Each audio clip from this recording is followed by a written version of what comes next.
জেলা ভিত্তিক গুরুপূর্ণিমা উৎসব উদযাপন ও গুরুজন সম্মাননা ২০২৬ অনুষ্ঠিত বিশ্রামগঞ্জে। জেলা তথ্য ও সংস্কৃতি কার্যালয়, সিপাহীজলা, ত্রিপুরার উদ্যোগে এবং সিপাহীজলা জেলা পরিষদের সহযোগিতায় শচীন দেববর্মন স্মৃতি কলাক্ষেত্রে বিশ্রামগঞ্জে বৃহস্পতিবার জেলা ভিত্তিক গুরুপূর্ণিমা উৎসব উদযাপন ও গুরুজন সম্মাননা ২০২৬ অনুষ্ঠান অনুষ্ঠিত হয়।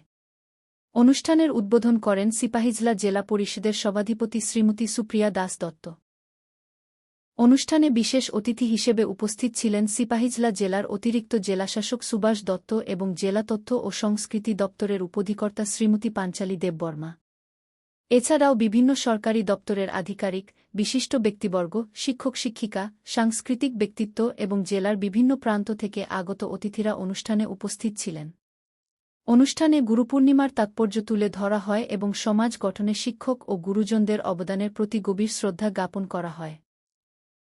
এ উপলক্ষে জেলার বিভিন্ন ক্ষেত্রে বিশেষ অবদান রাখা বিশিষ্ট গুরুজনদের সম্মাননা প্রদান করা হয়।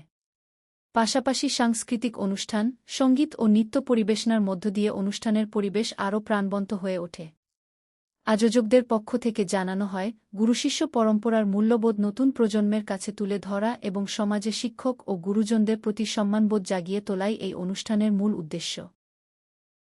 যেহেতু আমাদের এই ভারতবর্ষ গুরু শিষ্যের পরম্পরা যে দেশ আমাদের, এটাকে অক্ষুণ্ণ রাখার জন্য ভবিষ্যৎ প্রজন্মের কাছে